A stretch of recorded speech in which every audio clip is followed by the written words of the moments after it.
anyone who thinks things through carefully can see that it is not the body that thinks, because the body is material. Rather, it is the soul, because the soul is spiritual. The human soul, whose immortality has been the topic of many authors, is our spirit. It is in fact immortal in all respects, and it is also what does the thinking in our bodies. This is because it is spiritual, and the spiritual is open to the spiritual, and lives spiritually through thought and intention. So all the rational life we can observe in our bodies belongs to the soul, and none of it to the body. Actually, the body is material, as just noted, and the matter that is proper to the body is an addendum, and almost an attachment to the spirit. Its purpose is to enable our spirit to lead its life and perform its services in a natural world that is material in all respects and essentially lifeless. Since matter is not alive, only spirit, we may conclude that whatever is alive in us is our spirit, and that the body only serves it exactly the way a tool serves a live and activating force. We may of course say that a tool works, or moves, or strikes, but it is a mistake to believe that this is a property of the tool and not of the person who is wielding it. Since everything that is alive in the body, everything that acts and feels because of life, belongs to the spirit alone, and none of it belongs to the body, it follows that the spirit is the actual person. In other words, we are essentially spirits and have much the same form as well. You see, everything that is alive and sensitive within us belongs to our spirit, and there is nothing in us from head to toe that is not alive and sensitive. This is why when our bodies are separated from our spirits, which is called dying, we still continue to be human and to be alive.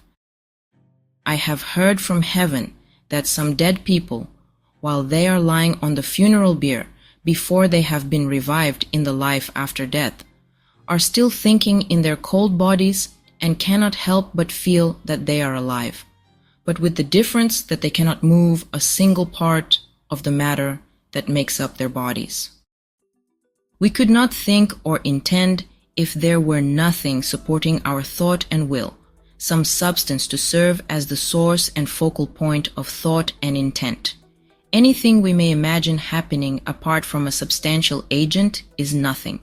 We can tell this from the fact that we could not see without an organ serving as the agent of our sight, or hear without an organ as the agent of our hearing. Apart from these, sight and hearing would be nothing, would not exist. The same holds true for thought, which is inner sight, and for attention, which is inner hearing. Unless these happened in and from agents that are organic forms, as subjects, they would not happen at all. We may gather from this that our spirit is also in a form, and that it is in human form, that it enjoys sensory organs and senses when it is separated from the body, just as it did when it was in it.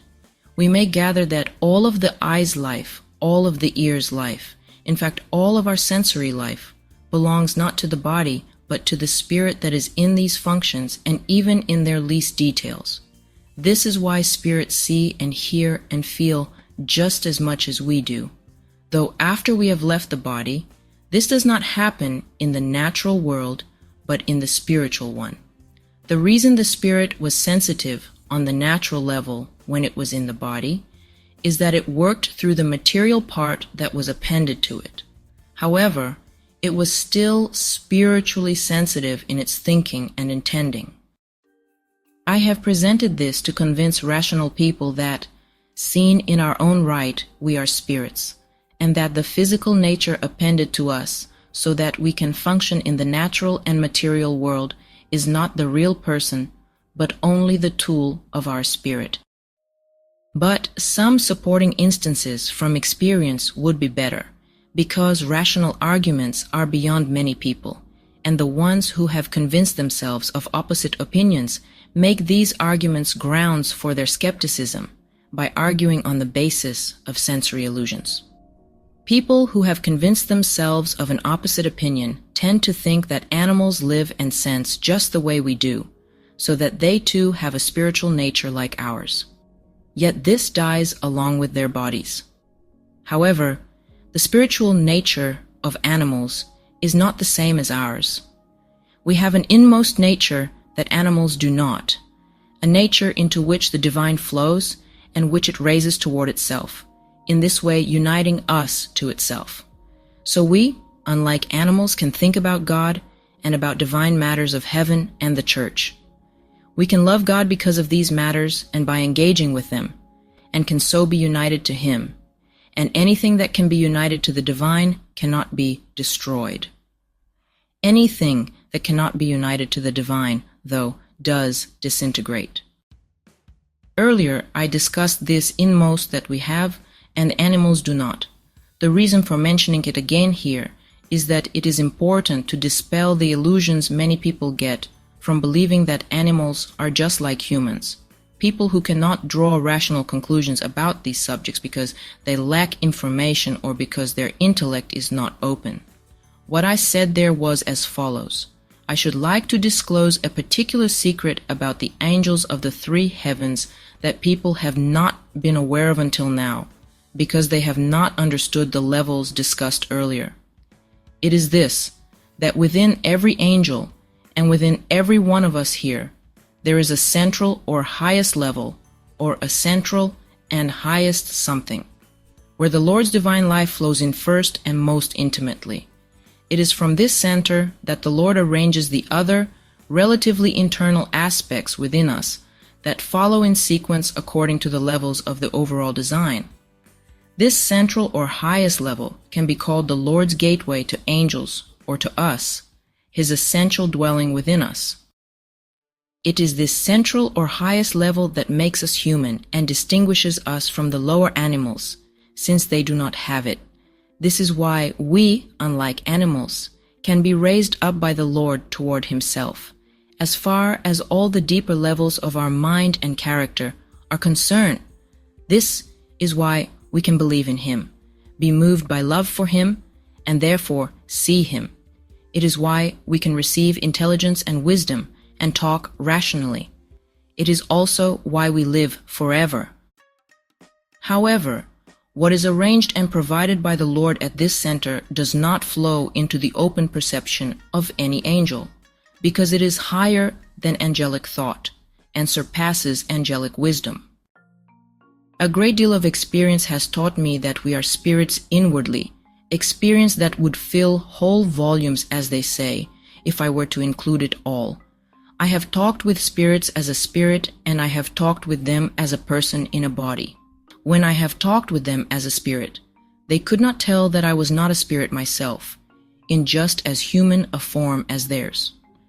That is how my inner nature looked to them, because when I talked with them as a spirit, they could not see my material body. We may gather that inwardly we are spirits from the fact that after we depart from our bodies, which happens when we die, we are still alive and just as human as ever.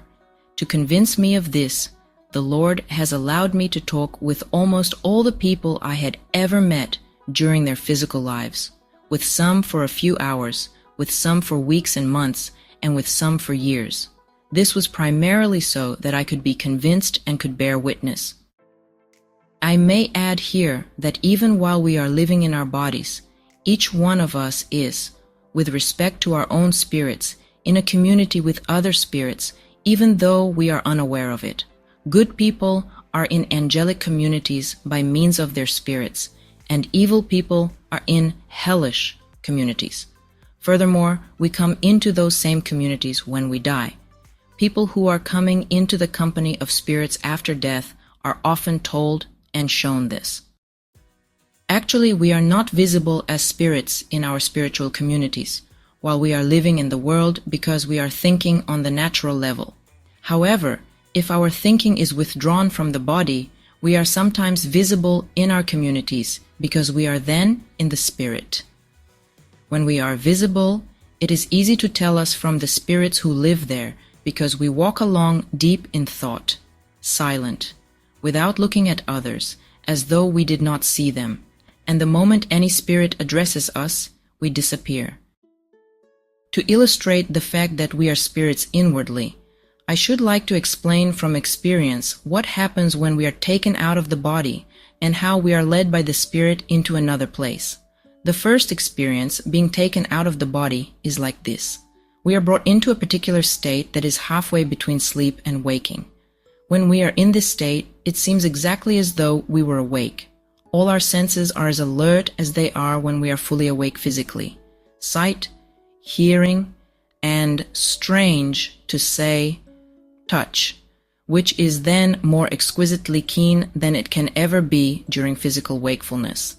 This is the state in which people have seen spirits and angels most vividly, even hearing them and, strange to say, touching them, with hardly anything physical interfering. It is the state described as being taken out of the body and not knowing whether one is in the body or outside it. I have been admitted to this state 3 or 4 times simply to let me know what it was like, and also to teach me that spirits and angels enjoy all the senses, and that we do too, as to our spirits, when we are taken out of the body. As for the second kind of experience, being led by the Spirit into another place, I have been shown by first-hand experience what happens and how it happens, but only 2 or 3 times. I should like to cite just one experience. While I was walking through city streets and through the countryside, absorbed in conversation with spirits, it seemed exactly as though I were just as awake and observant as ever, walking without straying, though all the while I was in visions. I was seeing groves, rivers, mansions, houses, people, and more. After I had been walking for some hours, though, I suddenly found myself back in consciousness of my physical sight and realized that I was somewhere else. I was utterly stunned by this and realized that I had been in the state of people described as being led by the Spirit into another place. For as long as it lasted, I was not thinking about my route, even though it might have been many miles, or about the time, though it might have been many hours or even days. I was not conscious of any fatigue either. This is how we can be led by ways we know nothing of all the way to some predetermined place without straying. These 2 states, though, which are states we have when we are awake to our deeper nature, or, which is the same thing, our spirit, are out of the ordinary. They were shown me simply to teach me what they were like because they are known in the church. But talking with spirits, being with them as one of them, this is something I have been granted when I was fully awake physically, and it has been going on now for years. There is further support of our being spirits inwardly in the material presented above, where I discussed the fact that heaven and hell are from the human race. Our being spirits inwardly has reference to our capacities for thinking and intending, because these are our actual inner natures. They are what make us human, and the quality of our humanity depends on their quality.